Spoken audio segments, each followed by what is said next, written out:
Avui parlem amb un home de teatre de qui tinc la sort de conèixer personalment, en Joan Monells. No és mediàtic, però és una de les persones que més ha treballat al Vallès Oriental per impulsar el teatre des de diferents vessants. Interactiva, amb Frec a Frec, socials, amb col·lectius de risc, educativa, amb les escoles de teatre i projectes per a instituts, i tradicional, entenent els pastorets de la Garriga com una tradició del poble, no pas perquè em faci la recreació del clàssic. El veureu sempre somrient i el primer en fer broma, però quan es tracta de parlar d'ell mateix, floreix la seva timidesa i fins i tot vergonyeta. Quina oportunitat més gran poder-lo entrevistar per saber una mica més de la seva vida i trajectòria professional. El primer contacte que va tenir en Joan amb el teatre va ser a primària a l'horari de menjador. En aquelles estonetes, un grup d'alumnes muntaven obres que per fi de curs representaven davant de tota l'escola. No va ser fins a l'institut que va poder fer teatre com a assignatura, on va conèixer els seus dos incitadors, l'Eulàlia Portí i l'Alfons Garrigós. Amb en Garrigós va anar a Almagro amb una obra de Goldoni, on va coincidir amb actors professionals de la comèdia de l'arte. El deliri pel teatre va fer que en Joan hagués de repetir un curs després de representar 5 obres seguides. Com a carrera universitària va estudiar magisteri i va continuar amb una segona llicenciatura de filologia. Però el teatre va poder més que les lletres i va acabar estudiant a l'Institut del Teatre. Ser un dels 21 escollits per 30 professionals del sector va fer veure a en Joan que podria dedicar-s'hi. En acabar els estudis, va superar el càsting d'un director gal·lès per formar part d'un projecte interactiu que parlava sobre els problemes quotidians dels adolescents.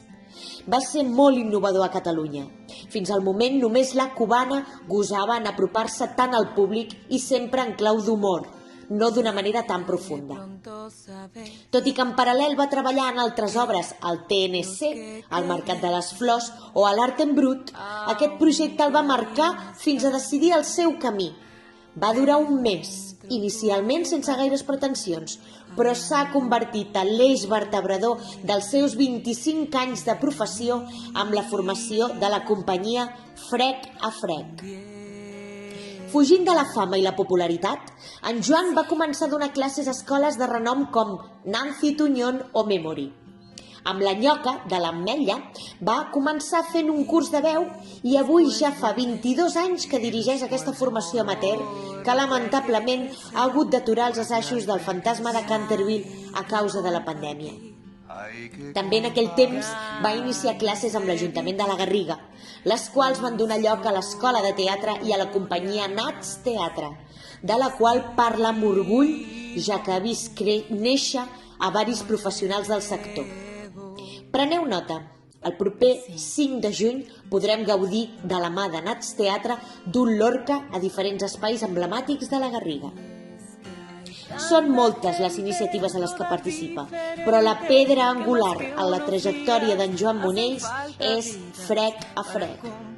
Es tracta de la companyia professional que capitaneja al costat de la Betty Espanyol i la Carme Vilà, amb qui van iniciar l'any 1995 aquest projecte tan innovador i amb un únic propòsit: utilitzar l'experiència teatral com a eina per a l'educació en valors i la transformació social i personal.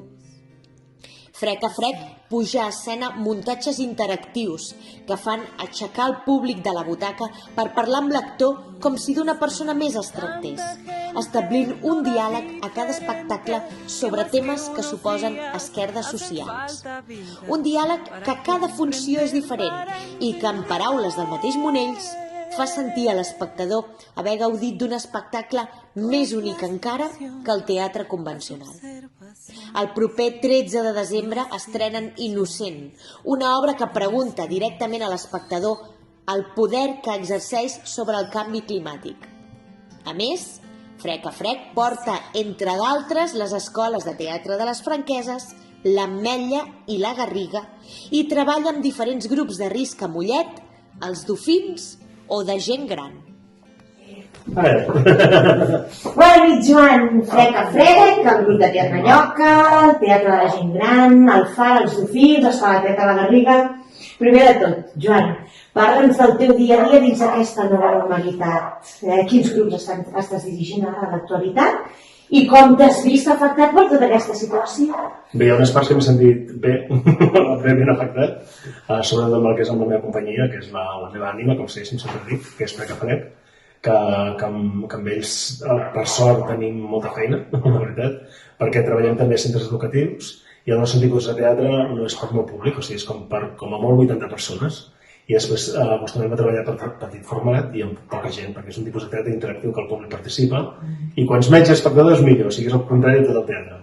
I a més, com que treballem bé per instituts, aquest mes, vull dir, ens han contractat moltíssims instituts, com que tampoc poden fer sortides de l'institut, doncs nosaltres hi anem, no? I això ha fet que tingui... Jo crec que és un trimestre que feia anys que no tenia tanta feina fent bolos, no? Com es diu. El tema classes ja ha sigut més delicat, perquè hi ha hagut restriccions, ara sí, ara no, ara tal, i ha sigut més un rotllo. I altres projectes que teníem molt xulos, també amb la companyia Frec a Frec, perquè no només fem bolos, com si diguéssim, també fem projectes educatius, amb teatre, i tenim un projecte molt xulo que es diu Comunitat i Escola a les Franqueses, i per exemple aquest projecte no l'hem pogut fer perquè era fer un projecte amb 60 nens, a dalt d'un escenari, treballar temes també sobre valors amb ells i tal i qual, i això no l'hem pogut tirar endavant, i això ja ha sortit. I després les classes, això, venen i marxen.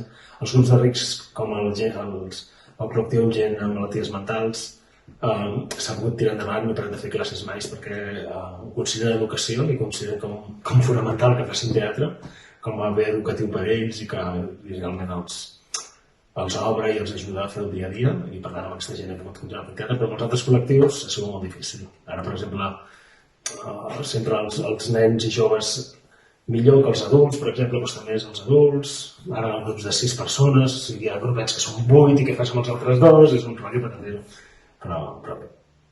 Perquè dius encara treballeu presencialment. Sí. Aquestes coses online, quan no hi ha aquest frec a frec, que sou vosaltres, funciona? Nosaltres hem fet moltes coses online, no? De fer les classes a nivell online, però després arriba un punt que trobes a faltar el directe, el viu, el sentir la respiració dels altres, mirant d'ulls de persona, que no se... que se't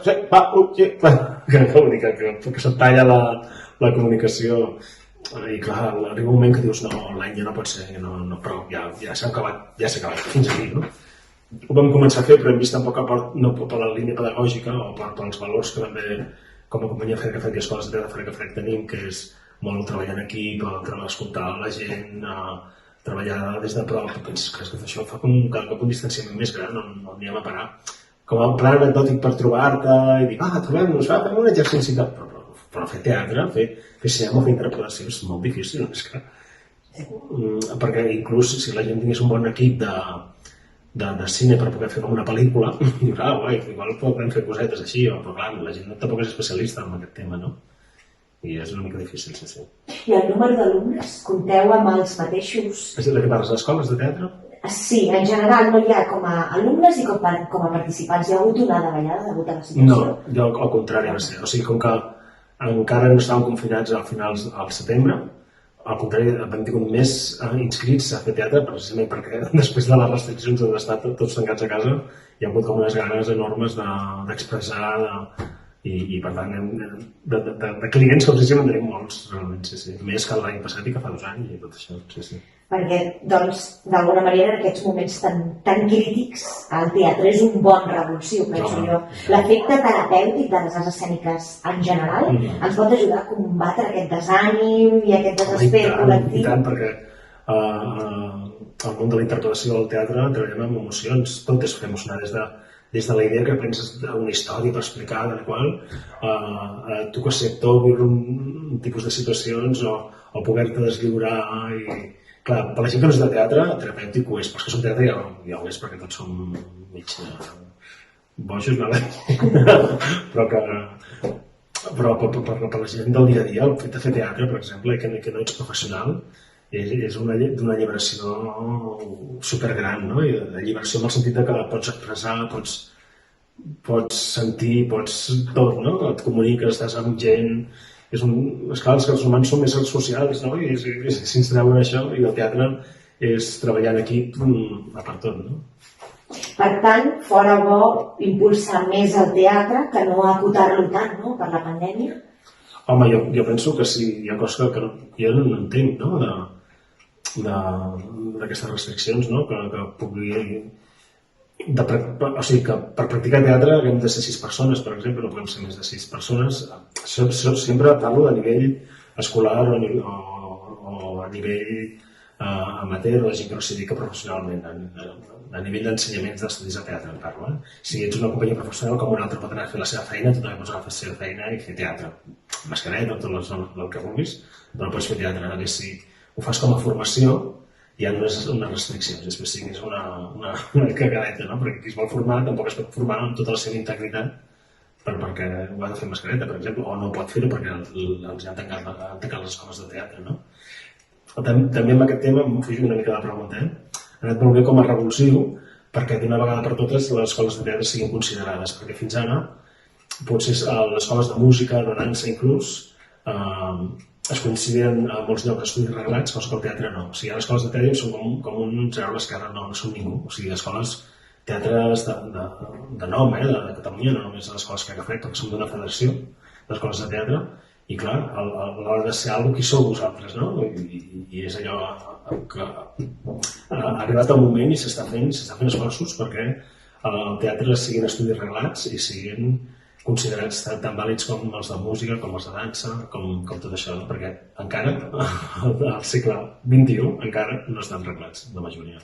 O sigui, sobretot a nivell de nens i adolescents. Després, quan són estudis superiors és diferent, no? Però quan és amb nens i adolescents, si fas una escola de teatre no fa res, no? No res, és un buit que... Una escola. Sí, i no és una formació, no?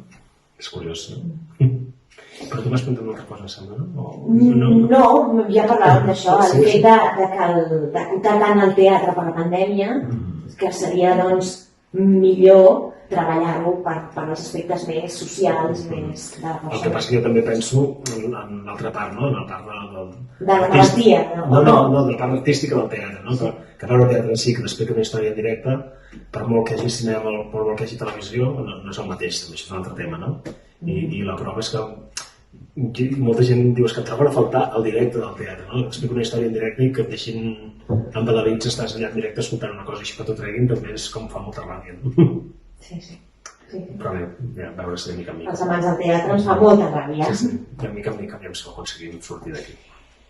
Com era una mica de tema ara ja, com seran els pastorets de la Garriga d'aquest any? Una mica ho sé, perquè tinc una petita participació, però no he llegit el text sencer i com a factor sorpresa, com a espectadora, no?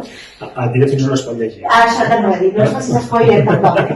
No, perquè fins que no s'estreni no volem tampoc desvetllar tot. El que sí que segurament és que serà un gran espectacle, que hi ha més de 80 actors treballant-hi, i que comptant actors i gent que hi ha al darrere potser són cap a 150 persones, vull dir que és un macro projecte, no?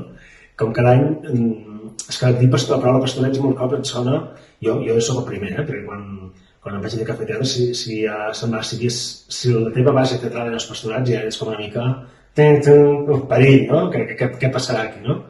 Perquè pastorets és com el món de la professió fins ara ho ha associat a vicis teatrals, cantarelles, unes maneres de fer molt determinats, uns estàndards catalanets, no? De fer teatre de poble, del poble amb el sentit de la paraula, amb el sentit de provincià i tot això, no?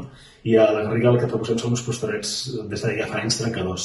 La base és la mateixa, però el que volem fer és treballar sempre un guió diferent, amb la base de Foc i Torres, i que siguin totalment nous i que siguin temes que la gent els toqui, no? I que siguin innovadors, però sempre amb sentit de l'humor, sempre que hi hagi l'humor darrere i perquè el públic s'ho passi bé, però sempre també crítics amb l'actualitat, parlar de temàtiques que interessen a la gent i molt bé, i aquest any, per què no? Què estem vivint? Una pandèmia i és un dels grans temes de l'espectacle, però com sempre dic, no és per explicar desastres, sinó tot el contrari, per riure'ns-en i dir endavant, que això no ha estat res i que ens ho passarem molt bé. Com us dic, hi ha música en directe aquest any, també, com cada any, i l'únic que es fan més representacions, perquè l'aforament no és complet del teatre, i després hem de fer cada dies, perquè només em sembla que el teatre caben de 80 a 90 persones, em sembla, no sé, tampoc segur. I per això hem de fer més funcions de l'espectacle. Però sempre assegurem sorprendre i que la gent s'ho passi bé, jo penso que és una de les coses. I també el plaer per mi que és un gran plaer veure en comunitat, t'escolti la paraula comunitat, un espectacle i que la gent se'l sent molt seu i proper. Jo la següent pregunta anava una mica per aquí, perquè la Covid ha afectat sens dubte els pastorets, però em plantejo i et plantejo. Ha estat negatiu o positiu en relació a l'enginy del muntatge d'enguany? Em refereixo que cada Nadal fem pastorets, ens sorprèn amb una gran aportació creativa del clàssic, i la pregunta és, aquest any més que mai, degut a les circumstàncies? Home, crec que és una aportació superpositiva. Jo i en Lluís, que és l'altre codirector amb mi, mentre estàvem creant l'espectacle, ja dèiem que aquest espectacle s'ha de fer sí o sí, més enllà de la pandèmia i tot això, perquè ens agrada molt el guió en si. Bé, és que clar, si només que nosaltres estem preparats el guió, òbviament, però el trobem superguai i superdivertit, i els girs que donem amb l'actualitat. També parlem d'altres temes actuals, no només de la pandèmia, sinó d'altres temes també. I clar, el trobem superenginyós, clar, perquè només que nosaltres però ens agrada molt i diem aquests pastorets és igual si en pandèmia així els hem de fer així, sí o sí, o sigui, en plan format, com ho fem, i penso que sí, que estem superorgullosos. Per tant, si la pandèmia s'acabés demà, l'espectacle continuarà. Es faria, no? Sí. Però amb l'aforament més gran, si s'acabés demà la pandèmia, no? No, fins i tot ens hem dit, mira, si imagina't que arriba el dia 25 i no els podem fer. Estem el 4 de gener, no, el 4 de febrer. A l'estiu, a l'agost, si convé, vull dir que són vàlids per sempre, no? Per tu, i ara que ningú ens escolta, són uns pastorets en majúscules, o el fet que no pugui pujar tanta gent a l'escenari, que és una mica el que fa que Liu i Nadal els fa uns pastorets més a l'escenari veurem 80 actors, vull dir que això no podem pujar és mentida, per començar, i no, jo penso que al contrari, vull dir, veurem que Liu total de sempre de pastorets, vull dir que no, i es fan uns pastorets de primera. Però dic en sèrio, perquè penso que sí. I ara parlem una mica de l'altra cara de la moneda, no? El públic. Creus que amb tanta restricció s'ha generat una estigmatització del sector? És a dir, tenim por d'anar al teatre? Jo suposo que la gent que és teatrera o que li agrada el teatre, al contrari, té unes ganes de teatre que no s'aguanta i d'anar-hi, no? A més, el teatre, com la campanya que s'ha fet La cultura és segura, no? O sigui que és així.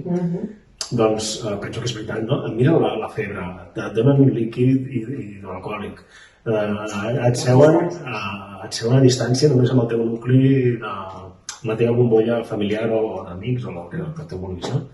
A sobre, entre sessió i sessió, per exemple, aquest any a Pastorets, que passen hores, però netegen tot el teatre, hi ha un equip de neteja que netejarà tot el teatre de dalt a baix perquè es pugui fer la següent sessió, o sigui, és que a més, quan passen avions, trens, te'n vas a un poliesportiu, al metro. Jo no sé si aquestes normes de seguretat, a part els teatres acostumen a ser un lloc ampli, que no és un lloc estret, però si és petit format potser és més estret, però també ja no comptaran tants espectadors, n'hi haurà en funció de com sigui l'espai, no? Vull dir que jo penso que no, que hem d'anar allà i relaxats, anar a l'espectacle relaxats. Amb mascareta sí, perquè també és una de les normes de seguretat, però una mascareta no farà que no riguem, no, per exemple, sinó que podrem gaudir igualment, o que plorem, o que ens emocionem veient el que veiem.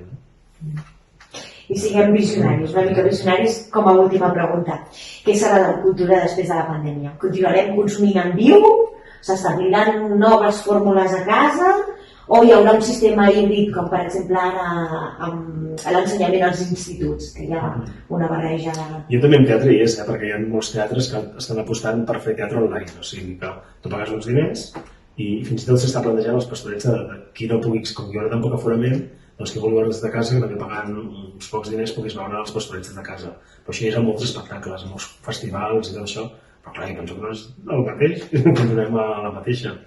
Segur que s'està aplicant nous llenguatges, seguríssim, però que el teatre ha de continuar existint, vull dir que no hi ha cap... Ha superat 20.000 crisis al teatre, no? Clar. Aquesta crisi també l'ha de superar, no? El teatre és crisi en si, no? Jo me'n recordo quan vaig anar a Grècia al teatre de Pidaura, que vaig pensar que quants segles han passat que encara es continua fent teatre, no? i encara hi ha textos d'aquella època que són vigents a l'actualitat. Quantes coses ha passat a la humanitat i encara segueix viu i serveix, no? La prova és que també que amb la companyia Frec a Frec es veu claríssim el que és important per la gent al teatre. Al ser interactiu, i el públic participa de les situacions que plantegem, és que com que la gent pot parlar amb els personatges, els pot ajudar, és que la gent se'ls pren com a reals, els personatges. S'oblida que són actors que estan actuant i per tant hi ha la catarsi, és que és una cosa que la van inventar-se els grecs, és que és una cosa impressionant i que el teatre t'ho dona. Que, per exemple, si veus una pel·lícula de cine també te la pot donar, però no penses que la persona està en viu en directe, penses que és un muntatge, al fi al cap és una pel·lícula que tinc, però al teatre no, són gent en viu en directe que estan allà. Molt bé, Joan, ja estem. Moltíssimes gràcies. M'has preguntat prou pel Frec a Frec, que és la meva gran companyia. Parlar una miqueta de tot, hi ha alguna cosa més que el teatre és Frec a Frec, en realitat.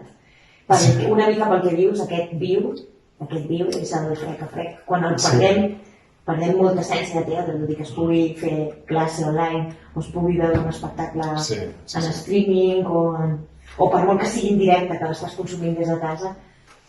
Sí, el que passa que es diem Frec a Frec també pel tipus de teatre que fem, no? Que està a cavall entre els actors del públic, entre l'educació i el teatre, i per això l'anomenem així, no? Com a companyia de teatre. I això, no sé com l'explico aquí, no sé. És que per mi és curiós, això no em poses. No, perquè per mi la meva feina és Frec a Frec. Tu de pastorets per mi és com coses de més a més. Mai m'ho he considerat com una feina... Bé, clar, és que no sé com explicar-ho. La teva passió és Frec a Frec. La resta que anem fent t'omple, et fa creatiu, es fa, però tu en essència ets Frec a Frec. I amb la meva feina és aquesta i l'altra. També, encara que soc més conegut per altres coses, molts cops que per Frec a Frec, no? Que és curiosament que és el... Clar, perquè l'altre és com una cosa de formiguetes que dic, no? I l'altre és com més obert al públic, no? No sé. Però bé, si no ho poses, Això no ho poso, ja veurem si ho poso o no. No. Vale, doncs estem. Moltes gràcies.